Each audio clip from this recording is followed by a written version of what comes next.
Hola mis hermanos, les saludo en el amor del Señor a cada uno de ustedes en esta mañana, un domingo más donde podemos reunirnos a bendecir y alabar el nombre del Señor. Les saludo a cada uno de ustedes en el amor del Señor. También pedirle a cada uno de mis hermanos en la iglesia que puedan también compartir en esta mañana el link, de este culto para que más personas, amigos, familiares por ahí también puedan verlo en este día de hoy. Pero primeramente vamos a comenzar con una pequeña oración pidiendo la dirección al Señor en este día de hoy. Inclinamos nuestros rostros y oramos, mis hermanos. Bendito Dios, te damos gracias en esta mañana por tu misericordia, tu amor que has tenido para con cada uno de nosotros, bendito Dios. Gracias por este tiempo que podemos estar delante de ti para escuchar tu palabra, para gozarnos delante de tu presencia, Señor Jesús. Gracias porque podemos alabar y bendecir tu nombre, bendito Dios. Te damos gracias por mis hermanos, que cada uno de ellos en sus hogares pueden estar delante de ti, Padre Celestial, para compartir un culto, un servicio más a ti, bendito Dios. Te pedimos, Señor, tu dirección en todo lo que hemos de entregarte a ti. Bendito Dios, que llegue, bendito Dios, este culto a la planta de tus pies, Padre Celestial, y podamos gozarnos en ti en este día de hoy, en todo lo que hemos de hacer. Bendice nuestras vidas de cada uno de nosotros en esta mañana y te alabamos una vez más y bendecimos tu nombre. Todo te lo pedimos y agradecemos en el bendito nombre de Jesús. Amén. Amén. Voy a invitarles a que podamos leer un capítulo de su palabra que está en el Salmo 27, para que ahí puedan ustedes tomar su Biblia y poder leerla junto conmigo unos versículos. Dice así en el nombre del Señor: Jehová es mi luz y mi salvación. ¿De quién temeré? Jehová es mi fortaleza de mi vida. ¿De quién he de atemorizarme? Cuando se juntaron contra mí los malignos, mis angustiadores y mis enemigos, para comer mis carnes, ellos tropezaron y cayeron. Aunque un ejército acampe contra mí, no temerá mi corazón. Aunque contra mí se levante en guerra, yo estaré confiado. Amén. Una maravillosa palabra. Luego vamos a seguir leyendo el resto de los versículos. La confianza, ¿cierto?, que tenía este hombre, el salmista David, que él era la luz y la salvación, ¿cierto? Dios es nuestra luz y nuestra salvación. Para continuar, mis hermanos, voy a invitarles a escuchar, ¿cierto?, una hermosa alabanza para que ustedes puedan deleitarse con su letra. El Señor les bendiga.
Corrientes que traen sanidad, un cántico de libertad, los muertos resucitarán, yeah. Vivimos por ti, para ti. Los hijos regresan a ti, yeah. Y fuimos llamados hijos, vamos a brillar.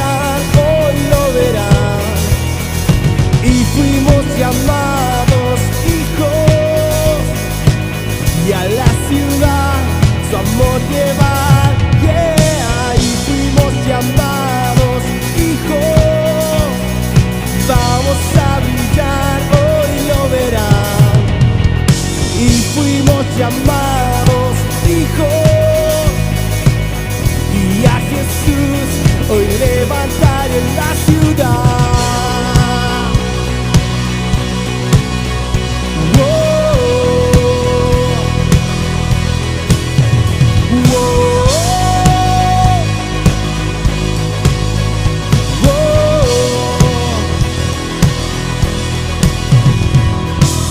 Corrientes que traen sanidad, un cántico de libertad, los muertos resucitarán, yeah. Vivimos por ti, para ti. Los hijos regresan a ti,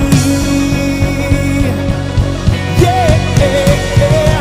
Y fuimos llamados hijos, vamos a brillar, hoy lo verán. Y fuimos llamados hijos, y a la ciudad su amor llevar. Y fuimos llamados hijos, vamos a brillar, hoy lo verán. Y fuimos llamados hijos, y a Jesús hoy levantar en la ciudad.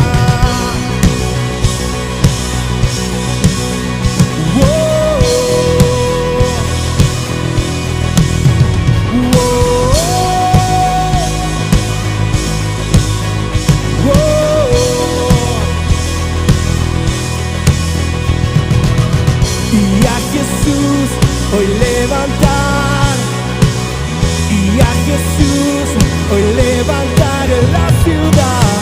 Y a Jesús hoy levantar, y a Jesús hoy levantar en la ciudad. Y a Jesús hoy levantar, y a Jesús hoy levantar en la ciudad. Y a Jesús hoy levantar, y a Jesús hoy levantar en la ciudad.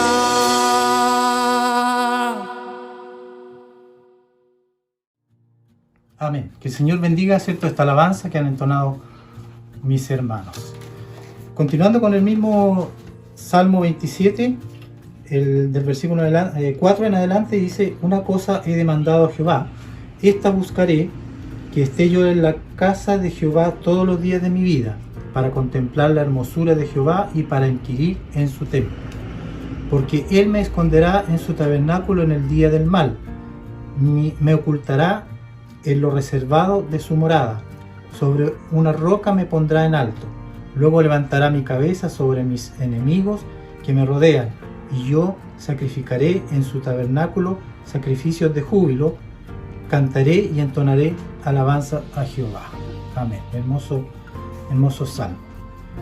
Bien, mis hermanos, para continuar, vamos a tener un momento de oración al Señor, por nosotros, por nuestra iglesia, ¿cierto? También por lo que está aconteciendo hoy día. Hemos estado orando, ¿cierto?, por lo que, desde ayer realmente, ¿cierto?, están aconteciendo, ¿cierto?, en nuestra ciudad algunos cambios, ¿cierto?, de alcaldes, constituyentes, y así una gran, ¿cierto?, cantidad de hombres que van a ser cambiados. Nosotros, ¿cierto?, hemos estado orando, hemos estado confiando en el Señor, así que solo nos resta esperar, ¿cierto?, la voluntad de Él, ¿cierto? Y también nosotros ser guiados por quienes vamos también a estar allí participando de esto. Así que vamos a tener un tiempo de oración. Bendito Dios, una vez más delante de tu presencia estamos, Padre Celestial, y agradecemos, Señor, nuevamente el estar delante de ti. Padre Celestial, agradecemos la vida y la salud, Señor, que nos has concedido hasta este momento. Te damos gracias porque nos has guardado, nos has librado, bendito Dios, en este tiempo, Señor, difícil, Padre Celestial, donde todavía, Señor, está esta enfermedad, esta pandemia, Señor, en el mundo, Padre Celestial. Y te damos gracias porque tú has sido con tus hijos, Padre Celestial. Hemos vivido confiados día a día y hemos descansado solamente en ti, Padre Celestial. Y agradecemos eso, Señor, en esta mañana, Padre Celestial. También oramos, Padre Celestial, por lo que cierto está sucediendo en estos días, Padre Celestial, en estas elecciones, Señor, en estas votaciones, Padre Celestial, donde también hemos descansado en ti, esperando, Señor, solamente tu voluntad, Padre Celestial. También te pedimos tu dirección en ellos, Señor. Como hijos tuyos también, Señor, necesitamos, Señor, que tú seas con nosotros también para saber lo que vamos a elegir, Padre bendito. Guíanos, Señor Jesús, guíanos en este servicio también, Padre Celestial. Prepáranos para escuchar el mensaje de tu palabra a través de nuestro pastor, que sea, bendito Dios, bendecida en nuestras vidas, Señor Jesús. Podamos entenderla, bendito Dios, podamos tomarla por obra, Señor, podamos hacer uso de ella, Padre Celestial. Gracias, bendito Dios, te alabamos y bendecimos en esta hora, este tiempo, Señor Jesús, que estamos delante de ti. Bendice a mis hermanos, a todos los que están en esta hora, Señor, allí reunidos, Señor, escuchando también este culto en esta hora. Gracias, Señor, te alabamos y bendecimos tu nombre, en tu bendito nombre, Jesús. Amén. Amén. Mis hermanos, les invito ahora a escuchar una nueva alabanza por algunos de nuestros hermanos y posteriormente, ¿cierto?, dejaremos a nuestro pastor con la palabra del Señor. Que el Señor les bendiga.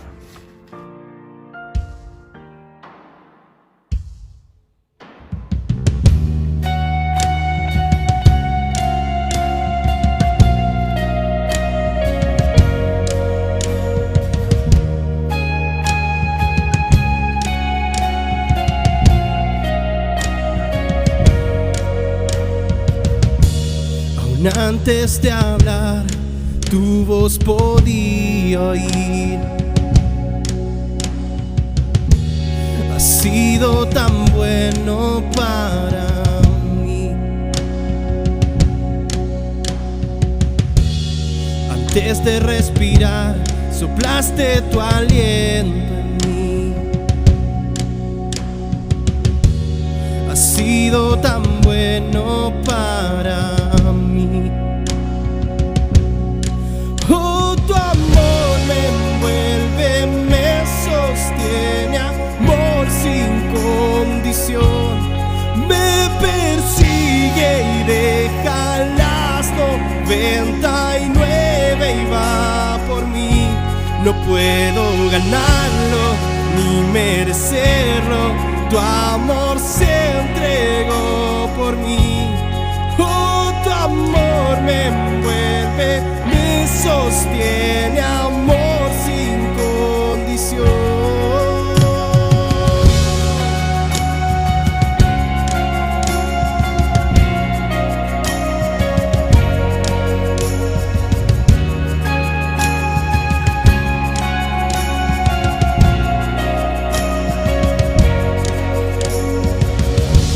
Cuando enemigo fui, tu amor luchó por mí.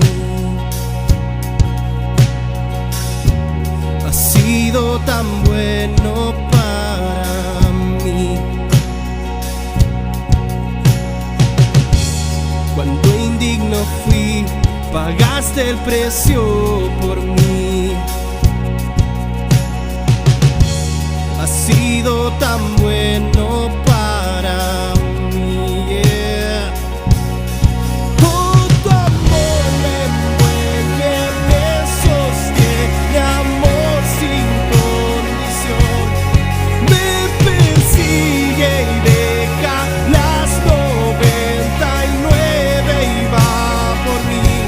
No puedo ganarlo ni merecerlo, tu amor se entregó por mí.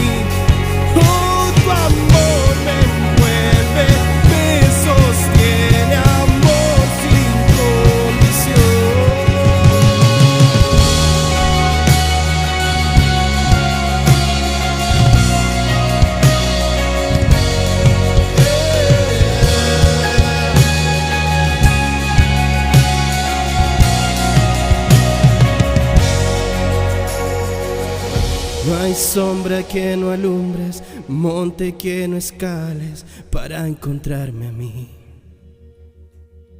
No hay pared que no derrumbas, cadena que no rompas para encontrarme a mí.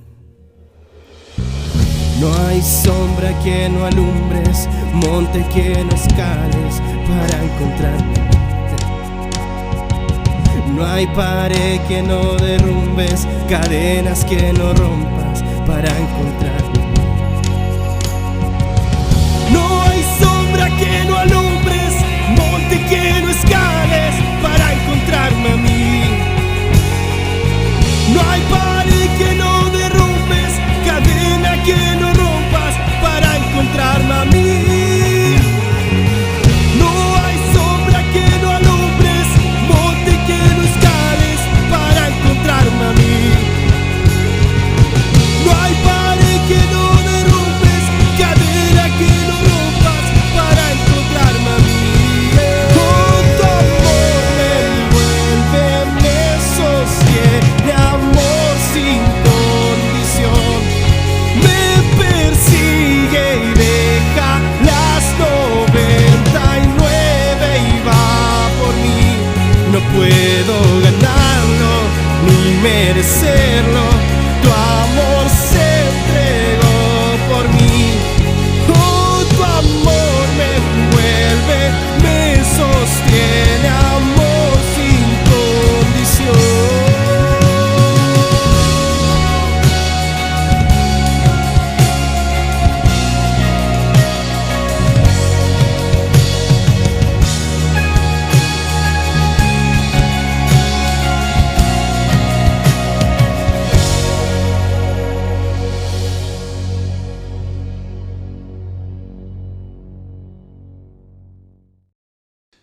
Les saludo, hermanos, a los que han estado siguiendo nuestro servicio el día de hoy.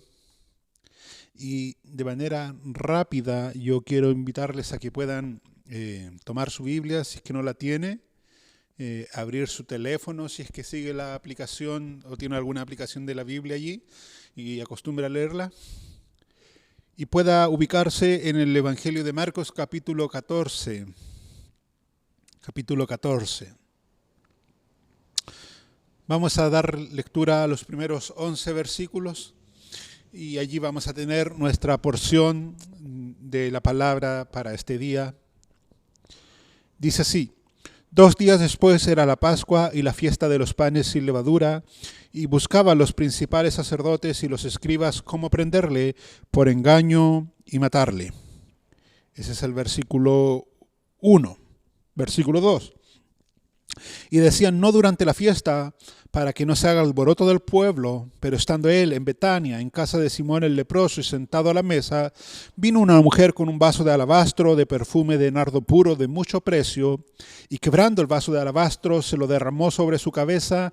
Y hubo algunos que se enojaron dentro de sí y dijeron: ¿para qué se ha hecho este desperdicio de perfume? Porque podía haberse vendido por más de 300 denarios y haberse dado a los pobres. Y murmuraban contra ella. Pero Jesús dijo: dejadla, ¿por qué la molestáis? Buena obra me ha hecho, y siempre tendréis a los pobres con vosotros, y cuando queráis les podréis hacer bien, pero a mí no siempre me tendréis. Esta ha hecho lo que podía, porque se ha anticipado a ungir mi cuerpo para la sepultura. De cierto os digo que donde quiera que se predique este evangelio en todo el mundo, también se contará lo que ésta ha hecho para memoria de ella. Entonces Judas Iscariote, uno de los 12, fue a los principales sacerdotes para entregárselo. Ellos al oírlo se alegraron y prometieron darle dinero, y Judas buscaba oportunidad para entregarle. Vamos a orar. Padre, en el nombre de Jesús oramos por tu palabra. Inclinamos reverentemente nuestra cabeza, pero más reverentemente aún nuestro corazón. Queremos pedirte que tú esta hora nos hables. Usa tu palabra. Estos pasajes, Señor, tan conocidos para nosotros, lo hemos leído tantas veces, pero siguen estando allí y van a seguir estando por la eternidad, Señor, edificando a tu pueblo. y llevando a tu pueblo a que te glorifique a ti también. Bendecimos tu nombre y estamos, Señor, esperando el maná, la palabra de Dios que tú tienes para entregarnos el día de hoy. En el nombre de Jesús, amén y amén. El versículo 1 del texto de hoy nos sitúa, hermanos, en un día y en un lugar específico. Marcos dice que quedaban 2 días, o que 2 días después era la Pascua y los panes sin levadura. El capítulo 13 que dejamos atrás la semana pasada, que estuvimos 3 domingos viendo el capítulo 13, ocurrió casi todo el día martes de la última semana de Jesús. El capítulo 14, al menos la primera parte del capítulo, ocurre faltando, dice Marcos, 2 días para la Pascua, por lo tanto ocurre un miércoles. Y este día miércoles en la vida de nuestro Señor Jesucristo ocurren 2 cosas altamente significativas. Primero, Jesús es ungido en Betania, que lo acabamos de leer, por una mujer aparentemente desconocida, aunque es una mujer conocida por todos nosotros, ya vamos a ver de quién se trata. Y número 2, Judas traiciona a Jesús. O podríamos decirlo, Jesús es traicionado también por uno de sus discípulos. Jesús es ungido número 1 y Jesús es traicionado número 2. 2 días después de esto era la Pascua, dice Marcos. La Pascua conmemoraba, hermanos, la salida de los hebreos de Egipto. La historia usted ya la conoce. Los hebreos van a Egipto porque hay una hambruna en su sector. Egipto tiene alimentos. Un hebreo allí, José, está como segundo al mando en la nación. Él manda a buscar a su padre Jacob. Los hebreos se asientan allí, prosperan, se multiplican, hasta que se levanta un faraón que no conoce al Señor, por lo tanto no había escuchado tampoco de José, por lo tanto empieza a oprimir al pueblo hebreo y los esclaviza. En ese contexto los hebreos claman al Señor, se vuelven al Señor. Ellos sabían en la prosperidad, en la abundancia, se habían olvidado del Señor. Ellos se vuelven al Señor, claman y el Señor los libera con brazo poderoso por medio de Moisés. De manera que la Pascua es el recordatorio de aquello, de la salida de los hebreos de Egipto. De hecho, la palabra Pascua significa pasar de largo. Eso está en Éxodo 12:13, Éxodo 12:23 y Éxodo 12:27. Y lo que se conmemoraba en el fondo en la Pascua, hermanos amados, era que el ángel de Jehová o el ángel de la muerte había pasado de largo por las casas de los hebreos al ver los dinteles de las puertas pintadas con la sangre de los corderos. Pasó de largo, va a la casa de los egipcios y el ángel de la muerte le quita la vida a todos los primogénitos de la tierra de Egipto, incluyendo hombres y animales. Esta es una fiesta que se celebraba el día 15 del mes de Nisan, el calendario hebreo. Por lo tanto, en nuestro calendario vendría siendo a fines de marzo y comienzos de abril. Y esta es una fiesta también que se caracterizaba a la Pascua porque allí se comía lo que era el cordero pascual, que tenía que ser sacrificado y preparado el día anterior, el 14 de Nisan, pero el cordero en sí tenía que haber sido apartado 4 días antes. Pero Marcos nos dice que no solo venía la Pascua, sino que 2 días después era la fiesta de la Pascua y la fiesta de los panes sin levadura. Originalmente esta fiesta de los panes sin levadura era una fiesta que estaba separada de la Pascua. Pero con el tiempo, hermanos, estas 2 fiestas se fueron fusionando porque terminaba una y comenzaba inmediatamente la otra. Terminaron siendo sinónimos y una sola fiesta. Era una fiesta la fiesta de los panes sin levadura duraba 7 días, del día 15 al 21 del mes de Nisan, y tiene su origen también en el libro de Éxodo capítulo 12, versículo 8 y capítulo 12, versículos 15 al 20. Usted puede encontrar el origen de la fiesta de los panes sin levadura, que vienen a tipificar estos panes, la rapidez, la premura con que los hebreos tenían que salir de Egipto aquella noche cuando Dios los liberó. Estas son dos fiestas, yo te acabo de decir que se fundieron en una sola fiesta y juntas esta fiesta ahora pasaba a formar parte de las 3 fiestas más importantes que tenían los hebreos. La fiesta más importante era la Pascua y los panes sin levadura, que es la que yo te acabo de explicar ahora, que la otra era la fiesta de Pentecostés. O más conocida también como la fiesta de las semanas, es en Pentecostés. Tú recuerdas cuando desciende el Espíritu Santo, los discípulos estaban celebrando esta fiesta de Pentecostés. Y la tercera fiesta en importancia para los hebreos era la fiesta de los tabernáculos. De manera que eso, para que tú tengas un contexto de por qué Marcos nos dice aquello, que faltaban 2 días para la Pascua y los panes de levaduras, ellos estaban preparando, en 2 días más iban a recordar que fueron esclavos en tierra de Egipto, y iban a recordar por sobre todas las cosas cómo Dios los sacó de ese terreno y los llevó a la tierra prometida donde están ahora en Jerusalén. Y Marcos nos agrega algo más. Marcos dice que estaban los principales sacerdotes y los escribas buscando cómo prenderle por engaño y matarle. Ellos han estado todo este tiempo, este último año, buscando la manera de poder atrapar al Señor Jesucristo en algo. Han venido con preguntas capciosas. Jesús les ha respondido. Han tratado de pillarle en temas de conocimiento, en temas de doctrina, en temas de autoridad, y no han podido encontrar una fisura en la enseñanza ni en el carácter del Señor Jesús, al punto que ellos han tenido que reconocer delante de toda la gente que Jesús es un hombre veraz, que enseña el camino de Dios con verdad, que no mira las apariencias de nadie, sino que Él está centrado en hacer la voluntad de Dios. Eso está en el capítulo 12, versículo 14, que ya fue visto también en su tiempo. Y para los que no están familiarizados con el ministerio de Jesús, el ministerio de Jesús generalmente, hermanos, se ha dividido en 3 etapas. Número 1, la etapa o el año de desconocido de Cristo. Este es un año en donde los evangelios no nos entregan mayores detalles. Juan por ahí nos entrega algunos detalles que los otros evangelios no nos entregan. El segundo año es el segundo año de la popularidad, y allí comienzan los evangelios a narrar el ministerio de Jesús. Jesús comienza a llamar a sus discípulos, comienza a enseñar, la gente comienza a ver la aparición, a escuchar la aparición de este predicador, comienza a hacer comparaciones con la forma en que ellos siempre han sido enseñados por los escribas, por los fariseos, y la gente comienza a decir, ¿sabes qué? Este hombre enseña el camino de Dios con autoridad, y queda cautiva la multitud por la enseñanza de Jesús.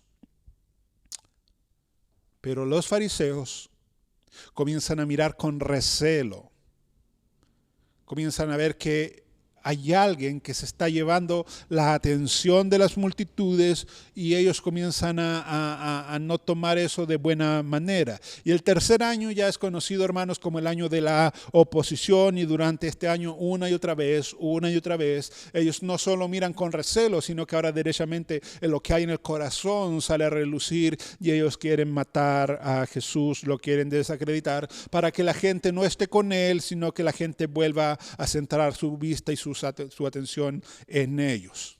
Cuando tú vas a los evangelios, tú te das cuenta que los religiosos confabularon contra Jesús varias veces. Marcos 3:6, Marcos 12:7, Juan capítulo 5, versículo 18, capítulo 7, versículo 1, capítulo 7, versículo 19, capítulo 7, versículo 25, capítulo 8, versículo 37, capítulo 8, versículo 40 y capítulo 11, versículo 53. De manera que varias veces ellos intentaron prender a Jesús, pero no pudieron. Ahora que faltan 2 días para la Pascua, Marcos nos dice que ellos no han cesado en este intento de querer acabar precisamente con Jesús. Y el versículo 2, Marcos nos relata que hay algo se decía en ellos. Ellos decían no durante la fiesta, para que no se haga alboroto del pueblo. Tú tienes que recordar que el día lunes también el Señor domingo entró en Jerusalén, el lunes purificó el templo, aunque le hirvió la sangre a estos religiosos. Ellos querían matar a Jesús, pero no pudieron por miedo o temor al pueblo que escuchaba a Jesús de buena gana. Y ahora ellos quieren nuevamente matarlo, su intención no ha cambiado, pero ellos dicen, ¿sabe qué? No durante la fiesta, porque el pueblo se puede alborotar, porque el pueblo lo escucha con simpatía, porque el pueblo reconoce en él un nombre de Dios, y es en la fiesta donde Jerusalén tiene más gente allí que nunca en todo el año. Toda la gente viene a Jerusalén a celebrar precisamente la Pascua. De manera que podríamos decir también, hermanos, que humanamente hablando, estos religiosos no han podido matar a Jesús aún por temor al pueblo. El pueblo ha servido como una especie de coraza, de escudo entre Jesús y las intenciones de estos religiosos. Eso hablando en términos humanos, de este lado de la gloria. Porque del otro lado de la gloria nosotros sabemos que si ellos no han podido matar a Jesús, es porque la agenda del Padre todavía no ha llegado a ese punto. Y es interesante también, hermanos amados, yo quiero llevarte a que tú veas y notes esto, por favor. Estos religiosos, estos fariseos, estos saduceos, estos escribas, los ancianos, los principales, el sumo sacerdote, están todos allí confabulados para poder matar a Jesús. Ellos no están preocupados de que están infringiendo en su totalidad el decálogo, los mandamientos de Dios, mandamientos tan claros como no matarás. Ellos ya han hecho un veredicto en su corazón, han asesinado a Jesús ya en sus corazones, pero eso a ellos no les importa, a eso ellos los tienen sin cuidado. Lo que a ellos les importa, lo que a ellos temen es a la reacción del pueblo debido a la popularidad de Jesús. Ellos están más preocupados de lo que el pueblo puede hacer contra ellos si ellos llevan a cabo sus planes que de lo que Dios pueda hacerle a ellos por no cumplir su palabra. Y sabes, el pecado, hermano, es así. El pecado en el corazón del hombre actúa así. El pecado en tu corazón, en mi corazón, actúa así. El pecado siempre quiere ocultarse frente a los demás. Está más preocupado de que los demás no se enteren, pero el pecado no está preocupado de que si Dios lo ha visto o no lo ha visto. El pecado se preocupa más por lo que puedan decir los hombres que de lo que pueda decir Dios una vez que su santidad ha sido pisoteada, ha sido ofendida cuando una persona peca. Ellos querían matar a Jesús. Eso es lo que Marcos nos dice en este capítulo 14. Y decían no durante la fiesta para que no se haga alboroto de las personas. Pero sabes, yo te lo acabo de decir, si ellos no han matado a Jesús, es porque divinamente la agenda del Padre aún no ha llegado a ese lugar. Nosotros tenemos un Dios soberano. Nosotros tenemos un Dios soberano con una voluntad soberana. Y como su voluntad es soberana, todas las demás voluntades quedan sujetas a la voluntad de Dios. Escucha cómo lo dice el salmista en el Salmo 33, versículos 10 y 11. Jehová hace nulo el consejo de las naciones y frustra las maquinaciones de los pueblos. El consejo de Jehová permanecerá para siempre, los pensamientos de su corazón por todas las generaciones. Y esa es la razón, mis hermanos, de que luego Pedro más adelante en el libro de Hechos, capítulo 2, versículo 23, les predique precisamente a estos judíos y les diga, en su predicación, Pedro les diga que Jesús fue entregado según el determinado propósito y previo conocimiento de Dios. Es decir, lo que Pedro está diciéndole allí a estos judíos es que Cristo murió en el lugar determinado por Dios, en el día determinado por Dios, en la hora establecida por Dios y en la forma en que Dios lo había determinado también. No murió producto de que los judíos fueron tras él, no murió en el momento en que los judíos lo quisieron matar, no murió a la hora que los judíos lo quisieron matar, no murió ni siquiera en la forma en como los judíos lo quisieron matar. Todo lo que Cristo padeció y la forma en que él murió fue la forma en que el Padre lo había establecido. Porque Dios es soberano.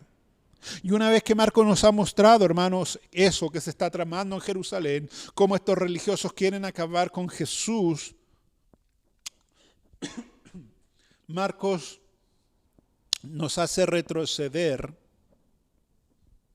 a lo que sucedió un día sábado, el sábado anterior. Cuando tú lees el capítulo 14 te da la impresión de que el versículo 3 ocurre simultáneamente al versículo 1 y 2, pero lo que ocurre desde el versículo 3 hacia abajo, los comentaristas, los estudiosos están de acuerdo, es que eso sucedió el sábado anterior.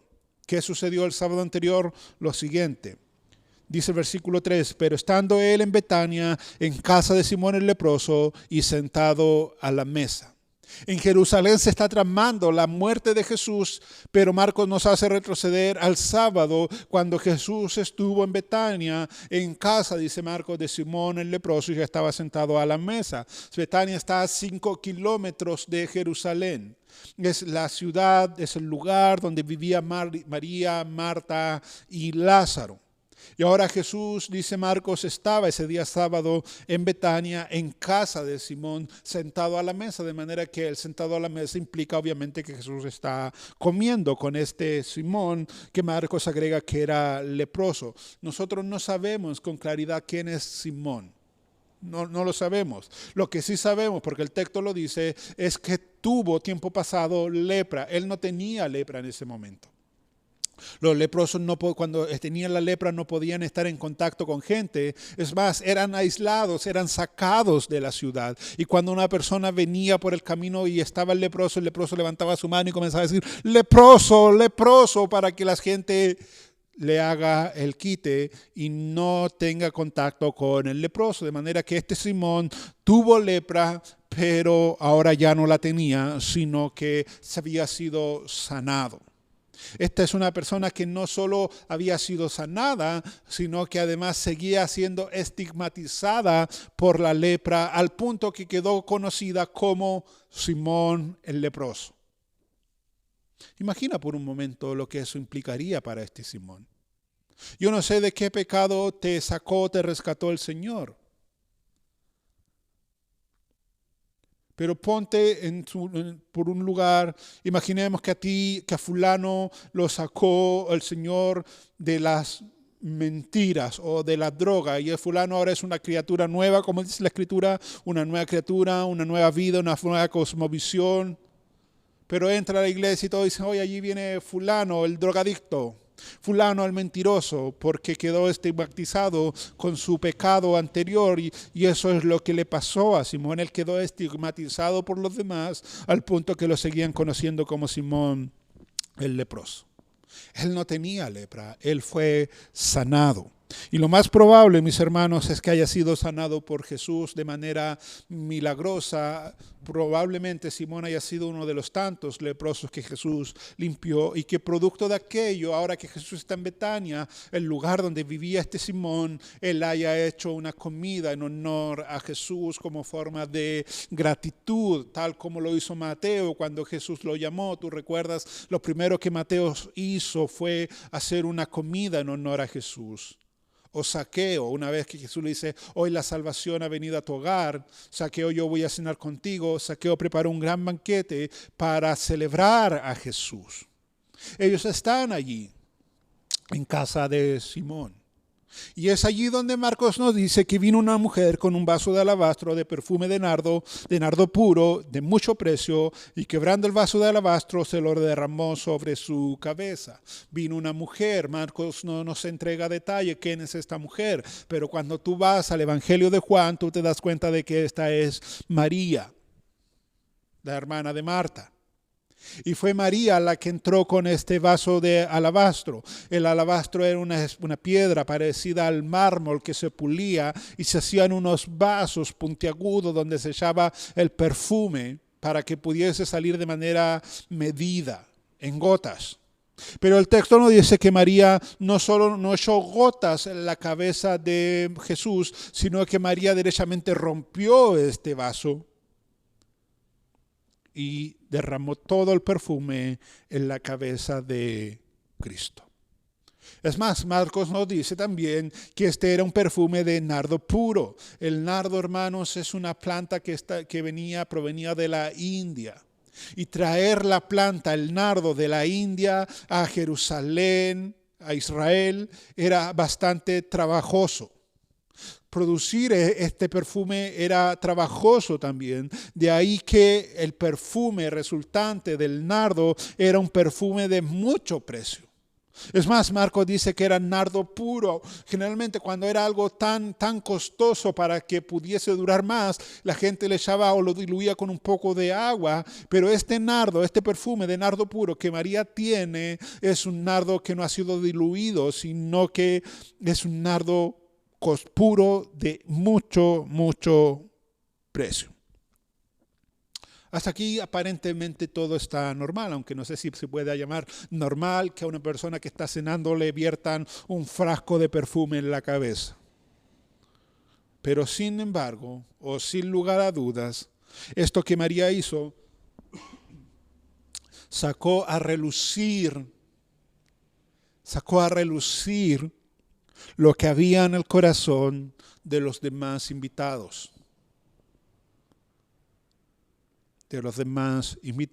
Que aparentemente eran los discípulos de Jesús, porque estaba allí Judas, y si estaba Judas tenían que estar los demás, y si está María probablemente está Marta, y si está Marta probablemente está Lázaro. Todos ellos allí, viendo cómo María rompe este vaso, vierte el líquido, el perfume en la cabeza de Jesús, bastó eso para que salga a relucir el pecado que frecuentemente no sale a relucir del corazón del hombre. Escucha versículo 4. Y hubo algunos, no uno ni dos, algunos, eso es plural, que se enojaron dentro de sí y dijeron: ¿para qué se ha hecho este desperdicio de perfume? Porque podía haberse vendido por más de 300 denarios y haberse dado a los pobres, y murmuraban contra ella. Estas personas se enojaron, en primer lugar, porque las mujeres no pueden interrumpir en el primer siglo una comida de hombres.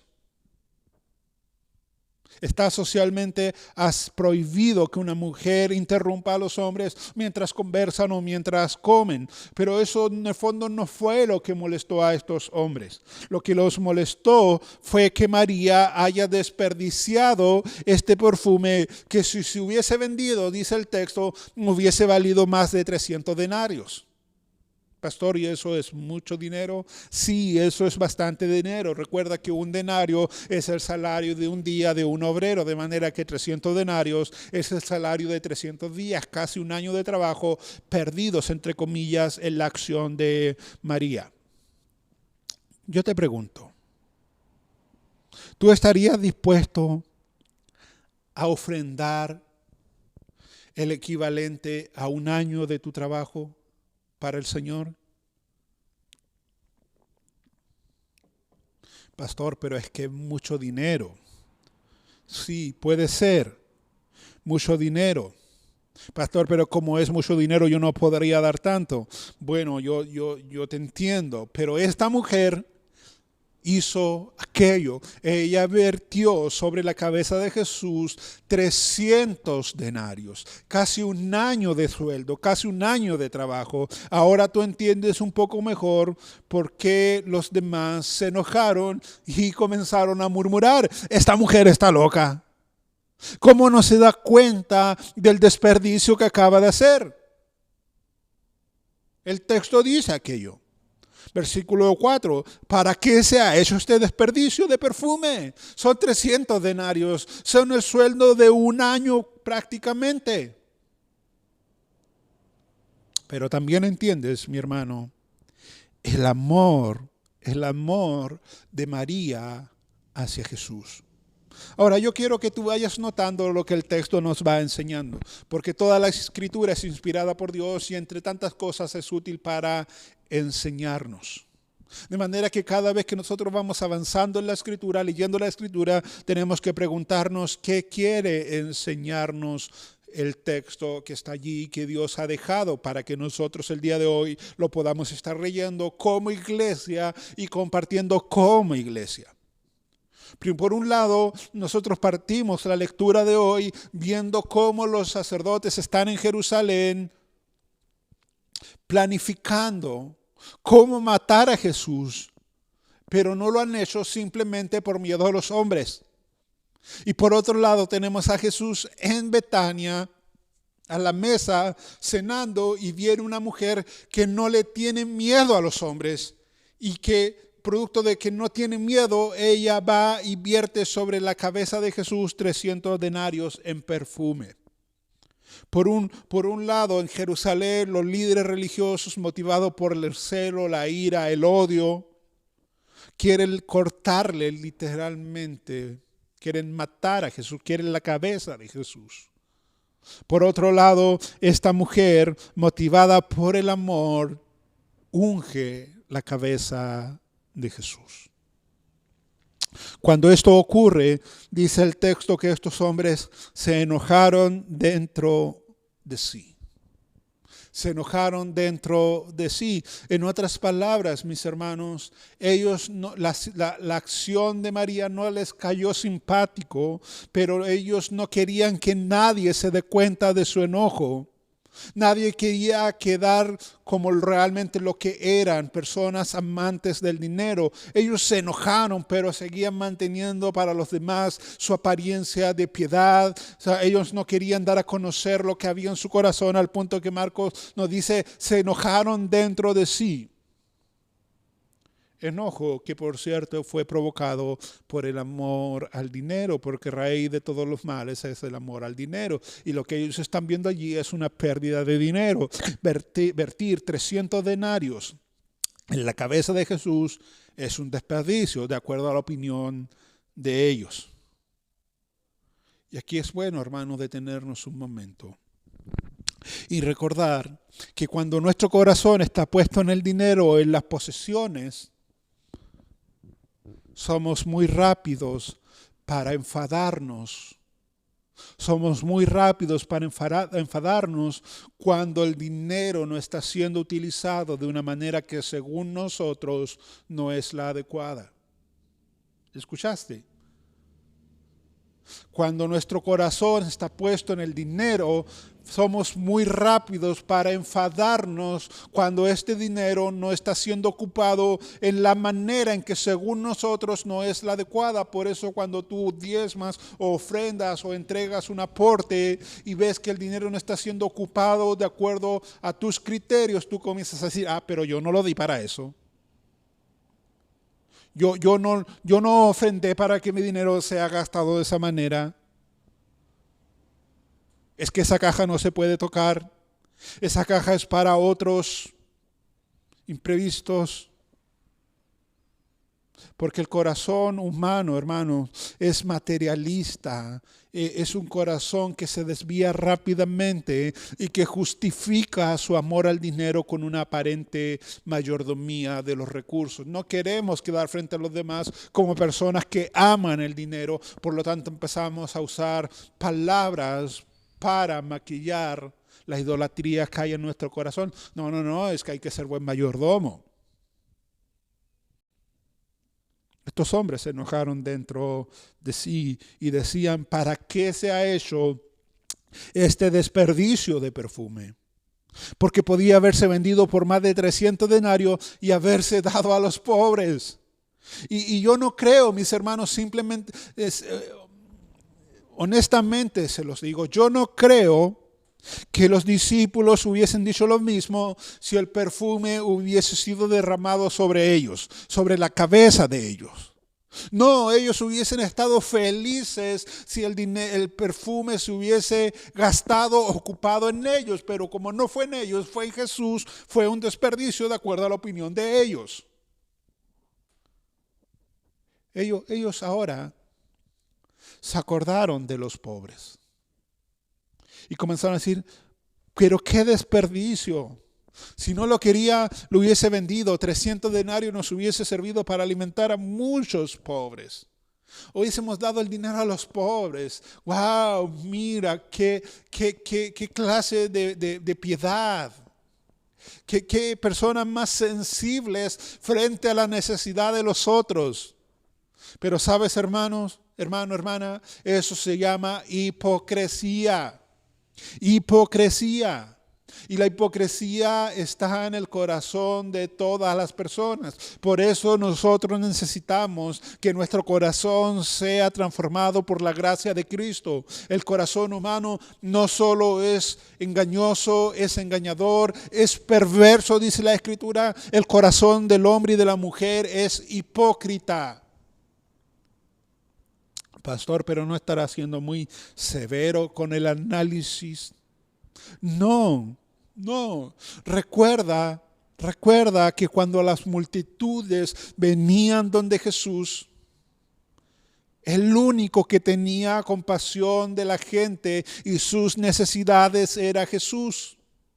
Recuerda que cuando Jesús le decía, tengo compasión de la gente porque han estado 4 días conmigo y si los mando sin comer, algo les puede pasar en el camino. Ellos decían, Señor, no es nuestro problema. ¿Qué quieres que vayamos nosotros a comprar?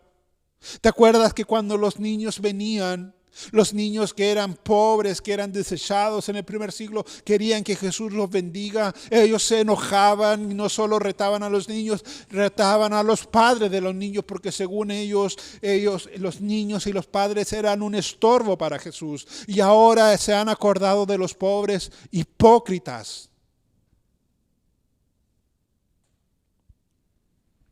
Ellos estaban enojados. A ellos no le importaban los pobres. Marcos nos dice que ellos comenzaron incluso a murmurar contra María. Ellos comenzaron a hablar contra María. Imagínate por un momento que lo que le pasa a María.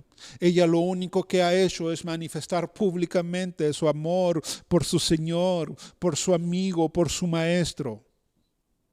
Lo único que María ha hecho es mostrarle a los demás cómo es un corazón que tiene las prioridades en orden. Pero ellos se enojan, ellos murmuran. Ellos ofenden. Al punto que Jesús en el versículo 6 les dice, dejadla, ¿por qué la molestáis? Buena obra me ha hecho, siempre tendréis a los pobres con vosotros y cuando queráis les podréis hacer bien. Pero a mí no siempre me tendréis. Lo que para estos discípulos, hermanos, que estaban en ese lugar, era un desperdicio. Jesús dice, no solo no es un desperdicio, lo que esta mujer hizo es una buena obra. Lo que estos hombres consideraban como algo digno de reproche, para Jesús es algo que tiene que ser recordado hasta que se predique por última vez el Evangelio en este lado de la gloria. Pero Jesús le dijo, dejadla, ¿por qué la molestáis?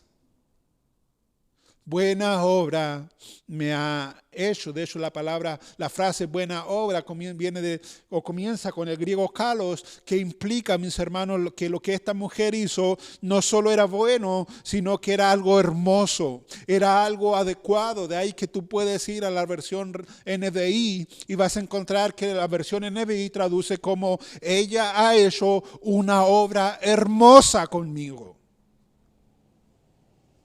El ungir a Jesús fue hermoso, fue adecuado, fue bueno, pero para los hombres no tenía nada de eso, porque su corazón no está puesto en las cosas de Dios.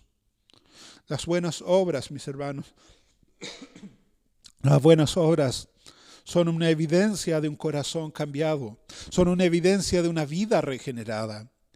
Y son una evidencia de una vida que camina en obediencia de Dios. Escucha cómo lo dice Pablo más adelante en el capítulo 2, versículo 10 del libro de Efesios. Dice, porque somos hechura de Dios, creados en Cristo Jesús para buenas obras, las cuales Dios dispuso de antemano a fin de que las pongamos en práctica. ¿Escuchaste? Las buenas obras, dice Pablo, fueron dispuestas por Dios de antemano. De antemano. María acaba de hacer una buena obra. ¿Cuál es la conclusión lógica del silogismo? Que el ungimiento de Jesús ese día es algo que Dios había orquestado. Es algo que Dios había preparado. Era la voluntad de Dios. Dios había determinado desde antes de la fundación del mundo que el sábado anterior a la muerte de Jesús, María unja la cabeza de Jesús. Era la voluntad de Dios. Y su voluntad, dice Romanos, es buena, agradable y perfecta. De ahí que lo que María hizo fue algo bueno, fue algo hermoso y fue algo adecuado. ¿Te das cuenta? Somos hechura suya, dice Pablo, creados en Cristo Jesús para buenas obras, para que anduviésemos en ellas. Y eso no es algo solo para María, hermanos. Eso es algo para ti, eso es algo para mí, al punto que el autor de Hebreos en el capítulo 10, versículo 24, le dice a la iglesia lo siguiente: y considerémonos unos a otros para estimularnos al amor y a las buenas obras. No solo tenemos que procurar hacer buenas obras, sino que el autor de Hebreos nos dice, hey, cada vez que se congreguen, no pasen por alto algo sumamente importante. Tienen que estimularse los unos a los otros a las buenas obras, al amor y a las buenas obras, porque Dios nos apartó desde antes de la fundación del mundo, no solo para salvarnos, sino que una vez que ahora somos salvos, tenemos que hacer buenas obras, como María. Y tal vez alguien se esté preguntando, pastor, ¿y cómo yo puedo saber que lo que yo hago es una buena obra o no es una buena obra? Bueno, una buena obra, en primer lugar, mis hermanos, una vez que ha sido hecha, trae bendición y beneficio al prójimo. Pero lo más importante, una vez que una buena obra ha sido hecha, refleja el amor, la grandeza, la gloria y la belleza de Dios. Ahí estamos en presencia de una buena obra. Cuando lo que yo hago no solo beneficia a mi prójimo, sino que deja en evidencia el amor de Dios, la grandeza de Dios, la gloria de Dios, la belleza de Dios. Tú puedes hacer obras, pero si el que es reconocido al final de la buena obra eres tú, no es algo para lo cual Dios te ha llamado. Dios te llamó para la gloria de Él, para que todo lo que hagamos sea para la gloria de Dios.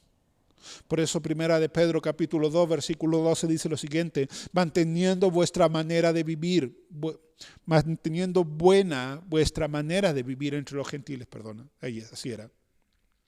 Para que los que murmuran de vosotros como malhechores, escucha, glorifiquen a Dios en el día de la visitación al considerar vuestras buenas obras. ¿Te das cuenta? Pedro nos está diciendo, ustedes viven en un mundo rodeado de gentiles, malhechores y murmuradores, y ustedes tienen que vivir de una manera tal, conducirse de una manera tal, que cuando ustedes actúen en medio de esa generación murmuradora, malhechora, los que los observan no tengan otra conclusión más que terminar glorificando a Dios. Esas son las buenas obras de las cuales Dios nos ha preparado y para las cuales Dios nos ha llamado. Versículo 8 dice: está hecho lo que podía, porque se ha anticipado a ungir mi cuerpo para la sepultura. De cierto os digo que donde quiera que se predique este evangelio en todo el mundo, también se contará lo que está hecho para memoria de ella. Y lo primero que salta a la luz, hermanos, en lo que Jesús está diciendo de María, es que María hizo lo que podía. María no hizo por Jesús lo que ella quería, hizo lo que podía. María no hizo lo que le convenía, porque ella hizo lo que podía. Eso nos lleva a otra pregunta para reflexionar. ¿Estás haciendo tú, hermano, por Dios y su reino todo lo que puedes? Si Dios te llamase a cuentas hoy, tú te podrías parar delante de Dios y decirle: Señor, tú sabes, porque tú conoces mi corazón, tú conoces mis tiempos, mis circunstancias, mis recursos. Tú sabes que yo he hecho para ti todo lo que yo he podido. o solo estás haciendo para Dios lo que quieres. Y cuando hay cosas que puedes hacer y no quieres hacer, no las haces. O solo estás haciendo para Dios lo que te conviene. Porque hay cosas que tú haces para Dios y que son visibles y que en cierta manera te llevan a ser alabado por los demás. Pero hay cosas que no son visibles y que total nadie las va a ver, nadie las va a reconocer. No me conviene hacerlo. Tú puedes pararte delante de Dios y decir: Señor, tú sabes que yo estoy haciendo todo lo que puedo por ti, por tu reino, para tu gloria y para la edificación de la iglesia. Sabes, hermano, generalmente las personas hacen dentro de la iglesia lo que quieren, lo que le conviene, pero con poca frecuencia se ve una persona que realmente hace todo lo que puede.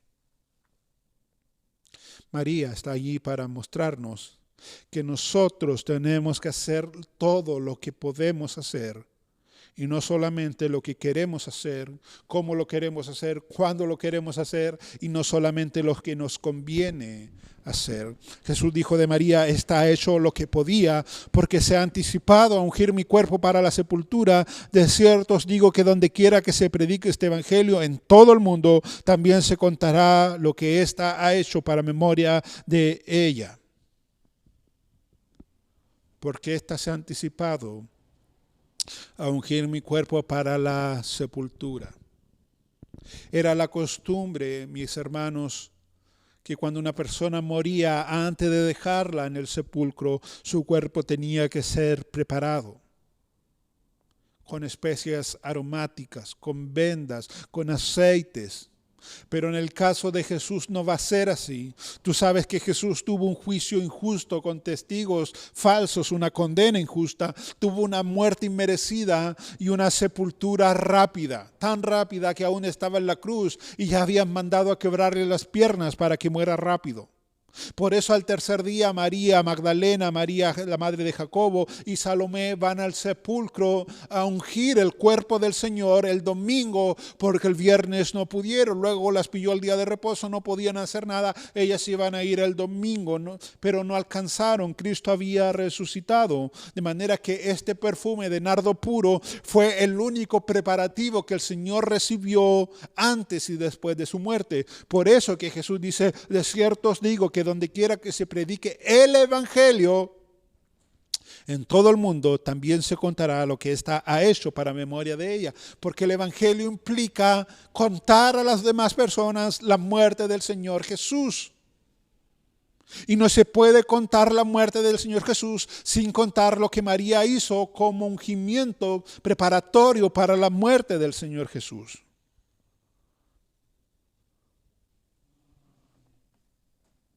Tanto así que ya han pasado 2000 años en medio de una pandemia y nosotros estamos hoy, domingo 16 del 5 del 2021, recordando lo que María hizo. Y sabes, hermano, María amaba tanto a Cristo, que ella no tuvo impedimento alguno en desprenderse de 300 denarios con tal de ungir a Jesús. Ella puso en una balanza el amor a Cristo y el amor al dinero, y en su corazón pesó más el amor a Cristo. ¿Sabes? Es la falta de amor por Jesús, por Dios, lo que nos hace a nosotros medir hasta dónde llegamos con nuestra entrega. No solo económica, sino que con nuestra vida también.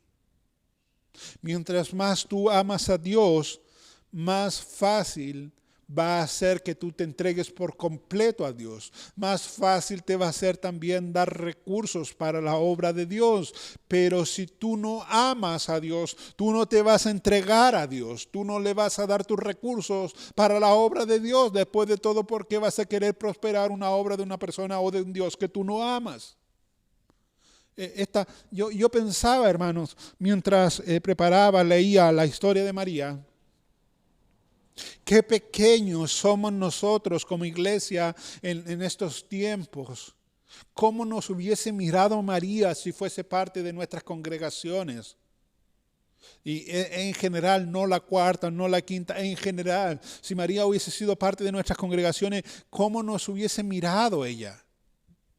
Qué pequeños somos al lado de personas como María. Nosotros hoy seguimos discutiendo de si que tengo que ofrendar, tengo que diezmar en tiempos de pandemia. ¿Cómo me piden diezmar si yo no me estoy congregando? No hay cultos, no hay nada de eso. ¿Cómo me piden el 10? ¿No se han dado cuenta que el diezmo del Antiguo Testamento, ahora estamos en el Nuevo Testamento, no hay que diezmar? ¿Será el 10? ¿Será el 15? ¿Será el 5? No, es que el diezmo no corre, es que es una ofrenda voluntaria. Esas son las discusiones de la iglesia del día de hoy. María viene y no toma en cuenta el 10. Ella ofrenda un año prácticamente de salario para Jesús en ese nardo, en ese perfume de nardo puro.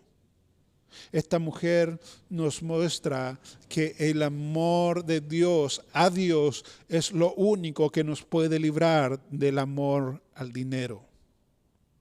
El amor a Dios, mis hermanos, es lo único que nos puede librar del amor al dinero. Versículo 10. Entonces Judas Iscariote, uno de los 12, fue a los principales sacerdotes para entregárselo.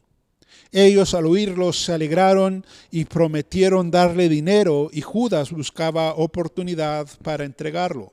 Juan 12 nos habla del carácter de Judas. Juan 12 dice, versículo 4, y dijo uno de sus discípulos, Judas Iscariote, hijo de Simón, el que le había de entregar, ¿por qué no fue este perfume vendido por 300 denarios y dado a los pobres? Pero dijo esto no porque cuidara de los pobres, sino porque era ladrón, y teniendo la bolsa, sustraía de lo que se echaba en ella. Y ahora tú ves que Judas no solo era traidor, sino que Judas era un ladrón. Y Marcos comienza, hermanos, si tú no te has dado cuenta aún, que estos relatos y hace una especie de sándwich. Por la parte de arriba nos habla de la confabulación de los religiosos. Al medio está la historia de María en casa de Simón el leproso, y cierra esta historia con Judas poniéndole precio a la cabeza de Jesús. Comienza con los religiosos queriendo matar a Jesús, buscando una oportunidad, y termina con Judas dándoles esa oportunidad. Judas, que era uno del grupo cercano, era uno de los 12, dice la Escritura, le entregó, lo traicionó. Esta mujer que no pertenecía a los 12, lo ungió. Judas puso un precio por la cabeza de Jesús, 30 monedas de plata. Eso es lo que Jesús valía para Judas. La mujer ungió la cabeza de Jesús con un perfume que valía más de 300 denarios. Judas lo traicionó porque amaba el dinero. María ungió a Jesús porque lo amaba a él. Judas quería hacer dinero con Jesús. Yo se lo entrego si me dan algo. Quería hacer dinero con Jesús. La mujer, María, probablemente invirtió en Jesús todo lo que ella tenía. Pero sabes, Judas pasó a la historia como traidor y como un ladrón, y cada vez que se predique el evangelio se va a hablar de un ladrón, de un traidor, de alguien que no valoró el amor del Señor Jesús.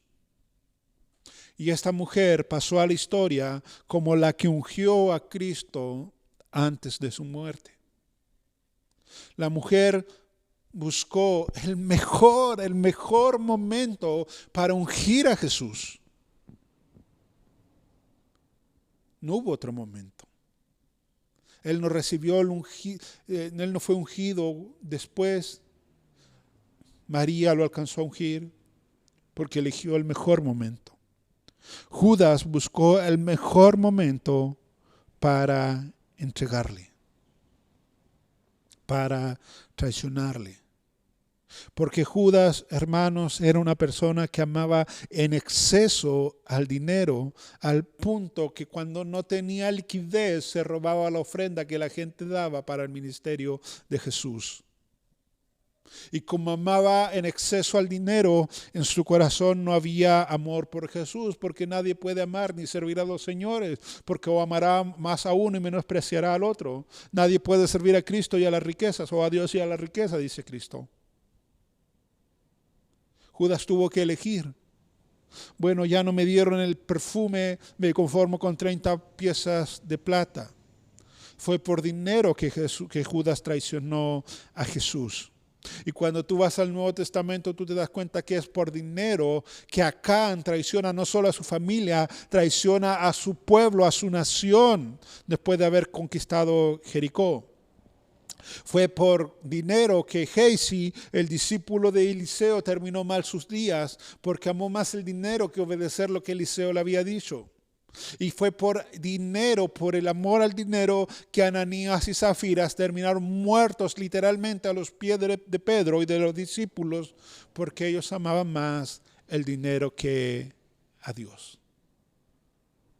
Pero en última instancia, hermanos amados, Judas traicionó a Jesús porque era su destino.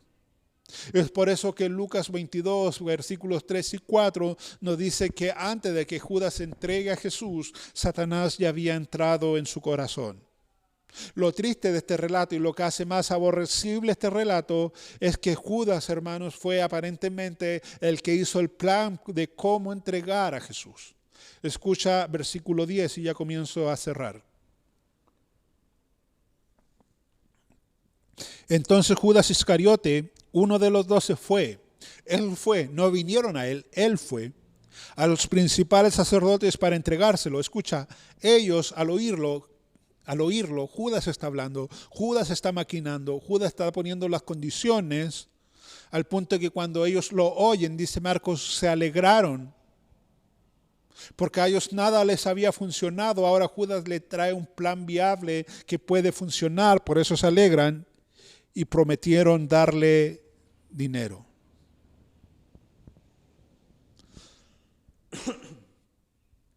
Déjame hacerte esta pregunta. ¿Tú amas la iglesia de Dios? ¿Tú amas a la iglesia de Dios? Porque, hermano, hermana, si tú amas a la iglesia de Dios, escúchame, si tú amas a la iglesia de Dios, tú tienes que orar mucho, mucho por la iglesia de Jesús, por la iglesia de Cristo. Porque con mucha frecuencia la oposición de la iglesia, la traición en la iglesia, no vienen de afuera, vienen de adentro, vienen de adentro. Eso lo sabía muy bien Juan cuando él escribe sus cartas y nos habla de un tal Diótrefes que se opone a que Juan vaya a predicar. Juan no tenía problemas afuera. El problema de Juan estaba en que en la iglesia se había levantado un hombre que se ponía como muro para que Juan no pueda llegar a donde están los hermanos. El problema de Juan estaba dentro de la iglesia. Eso lo sabía bien Pablo, que en su despedida de los ancianos de Éfeso, en el libro de Hechos capítulo 20, le dice: porque yo sé que después de mi partida entrarán en medio de vosotros lobos rapaces, que no perdonarán al rebaño, y de vosotros mismos se levantarán hombres que hablen cosas perversas para arrastrar tras sí a los discípulos. El contexto es que Pablo ha recibido el testimonio del Espíritu Santo de que él tiene que ir a Jerusalén, que allá lo van a arrestar. Y él decide despedirse de los ancianos en Éfeso. Éfeso es el lugar donde Pablo más tiempo estuvo predicando. Y Pablo le dice muchas cosas allí a los ancianos. Dice, yo me voy, no me van a ver nunca más mi rostro porque el Espíritu Santo me ha dado testimonio de aquello. Y cuando le dice aquello, los ancianos se entristecen. Los ancianos son los que están liderando, los que están pastoreando la iglesia. Y lo besan, le abrazan en el cuello y lo besan. Y tan triste por Pablo. Pablo dice, ¿sabes qué? Pero yo me voy, los encomiendo a Dios, los encomiendo a la palabra de Dios que tiene poder para sobreedificaros. Yo me voy tranquilo porque cuando yo estuve con ustedes les prediqué todo el consejo de Dios. Y ahora le dice, pero yo sé que una vez que yo me vaya, se van a levantar lobos rapaces que van a venir contra el rebaño, contra la iglesia y no la van a perdonar. Van a meter filosofías destructoras, huecas, sutilezas, falsas doctrinas. Y en el versículo 30 que yo te acabo de leer, Pablo le dice, y de vosotros mismos se levantarán hombres que hablen cosas perversas para arrastrar tras sí a los discípulos. ¿Te das cuenta? Tú, hermano, hermana, si amas la iglesia de Dios, ora mucho por la iglesia de Dios. Porque en la iglesia el trigo crece junto a la cizaña. Y aunque por los frutos nosotros podemos conocer a las personas, el fruto no siempre se da de inmediato. Eso está en los evangelios. El trigo crece junto a la cizaña. En la iglesia de Dios a veces hay instrumentos del diablo que se han metido para frenar el avance de la obra, para frenar lo que Dios quiere hacer por medio de su iglesia. Y allí está Juan para dar testimonio de aquello. Allí está Pablo para dar testimonio también de aquello. Escucha versículo más. Segunda de Corintios capítulo 11, versículo 26, Pablo nos está diciendo todo lo que él ha sufrido por causa de Cristo, los azotes, las cárceles, todo, los peligros, dónde ha pasado peligros. Y él dice, en caminos muchas veces, en peligros de ríos, peligros de ladrones, peligros de los de mi nación, peligros de los gentiles, peligros en la ciudad, peligros en el desierto, peligros en el mar. Y yo creo que aquí viene lo que más le dolía en el corazón a Pablo. Peligros entre falsos hermanos que están en la comunidad, que están en el grupo, que aparentemente son hermanos, pero Pablo dice son falsos hermanos y he tenido que lidiar con ellos y he tenido que sufrir por causa de ellos. Por eso, hermano, ora por la iglesia de Dios. Ora por la iglesia de Dios. Sé tú una de las personas que busca la unidad en la iglesia de Dios, como dice Efesios capítulo 4, solícitos en guardar la unidad en el vínculo de la paz. Porque Judas era uno de los 12. Judas caminó con los 12, comió con los 12, escuchó las enseñanzas que escucharon todos los demás, vio los milagros de Jesús. Judas predicó a los demás. ¿Te acuerdas cuando Jesús mandó a sus discípulos en Marcos 6?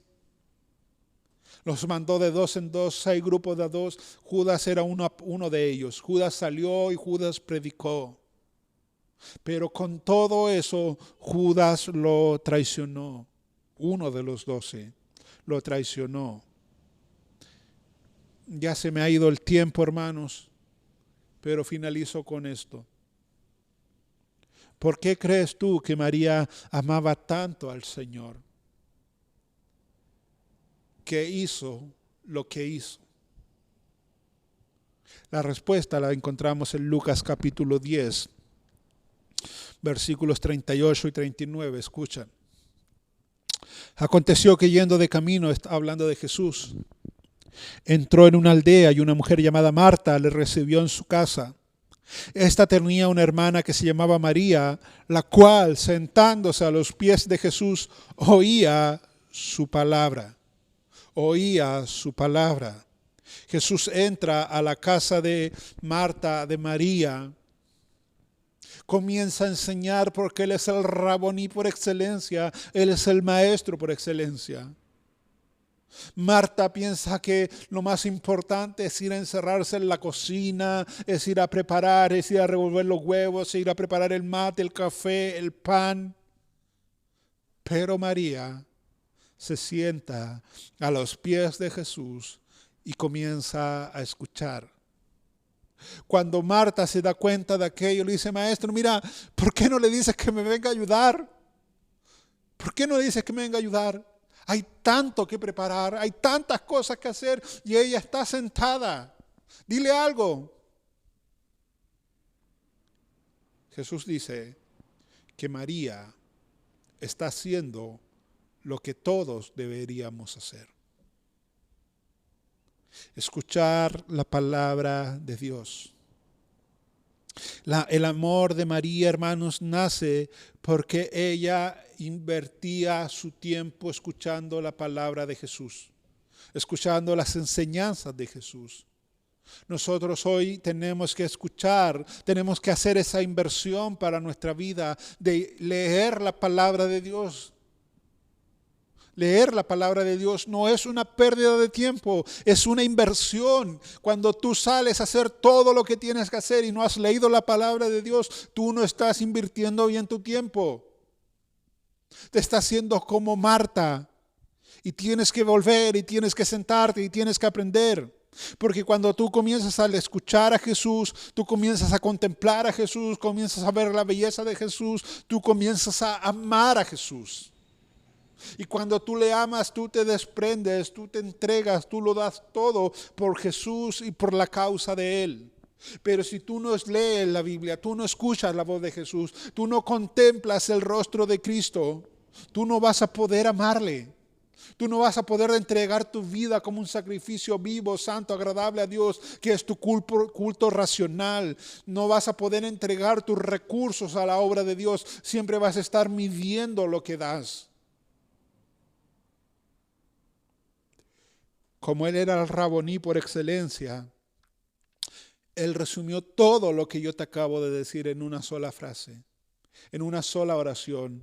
El que me ama, mi palabra guardará. Si tú me amas, tú te vas a sentar todos los días a mis pies y vas a escuchar mi voz y vas a contemplar mi rostro y luego te vas a levantar y vas a salir y vas a hacer lo que yo te he mandado por medio de mi palabra. Y cuando tú comiences a ver que estás obedeciendo mi palabra y mires hacia atrás, vas a ver que estás haciendo las buenas obras que el Padre había preparado para tu vida desde antes de la fundación del mundo. Por eso es que María podía amar tanto a Cristo. Por eso es que ella podía hacer buenas obras si estaba impregnada en la palabra de Dios. Yo te invito, hermano, hermana, a pasar tiempo con Jesús. A pasar tiempo con Jesús. Ora, lee, busca su rostro, contempla su rostro. ¿Tú sabías que Cristo te ama más de lo que tu mente puede un día llegar a imaginar? Eso Pablo lo dice: yo doblo mis rodillas delante de Dios para que Él nos permita comprender la anchura, la profundidad y nos permita también entender el amor de Cristo que excede todo conocimiento humano. Nunca vamos a poder dimensionar, hermanos, cuánto Cristo nos ama. Cuánto Cristo nos ama. Tú nunca vas a poder entender todo el amor que Dios te tiene, aunque tú sepas lo que es el amor de Dios, aunque tú puedas predicarle a otro del amor de Dios. Tú no vas a acabar de entender de este lado de la gloria cuánto Cristo te ama. Eso recién lo vas a poder comprender cuando llegues arriba, cuando llegues a la presencia de Dios. Pero en el intertanto, mientras estamos aquí, busca a Dios, busca a Cristo, lee su palabra, siéntate a sus pies, para que tu corazón sea transformado. Padre, te alabamos, bendecimos tu nombre, exaltamos tu nombre, oh Señor. Tú eres bueno y para siempre son tus misericordias. Gracias por tu palabra. Gracias, Señor, por tu palabra. Bendice, Señor, a tu iglesia, a nuestras vidas. Derriba, Señor, toda idolatría, todo altar idolátrico en nuestro corazón.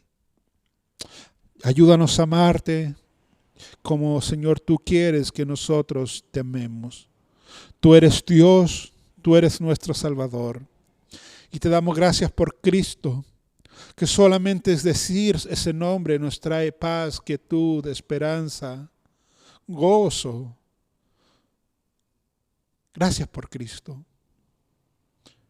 Señor, sigue edificando, Señor, tu iglesia en medio de estos tiempos. Gracias por lo que va del servicio, del culto. Bendice a mis hermanos que han participado, Señor. Y permítenos esta semana, Padre eterno, hacer esas buenas obras que tú has preparado para nosotros desde antes de la fundación del mundo. Oramos con gratitud en el nombre de Jesús. Amén y amén. Como siempre, hermanos, me despido invitándolos a las actividades de que como iglesia tenemos durante la semana. Que el Señor les bendiga.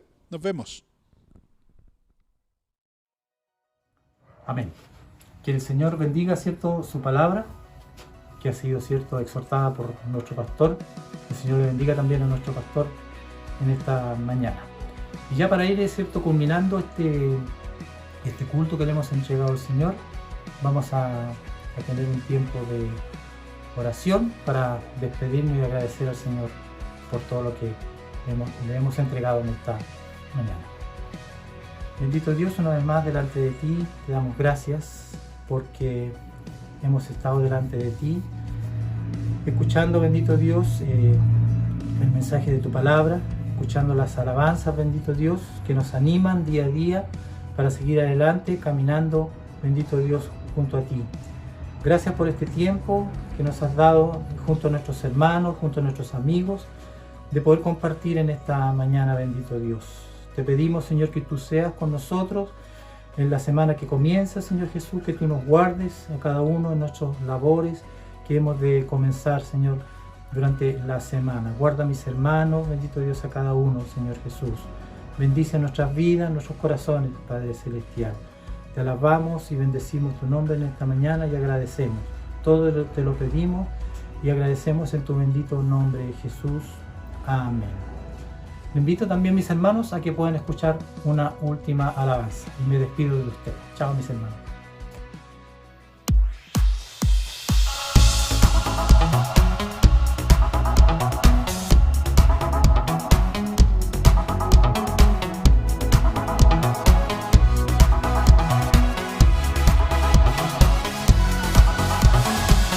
Me despierto con un motivo, caminar junto a ti. He decidido vivir mi vida contigo. Me levantas con nuevas fuerzas y me das libertad. Soy joven por siempre, en ti tú eres mi fuente. Como el sol brillando en majestad, en color, transformó la oscuridad. Nuevo soy, encontré mi identidad. Vida tú me das.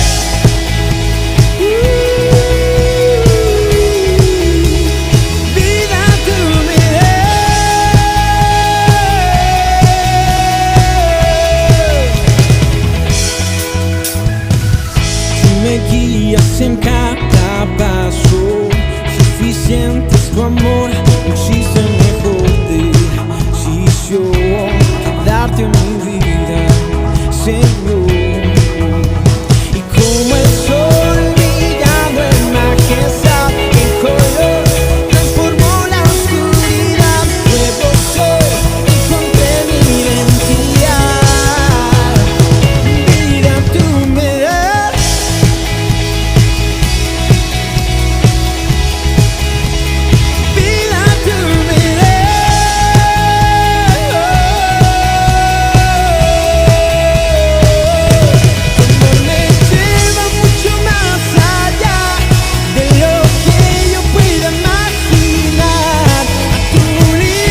tempestad en color, transformó la oscuridad. Nuevo soy, encontré mi identidad.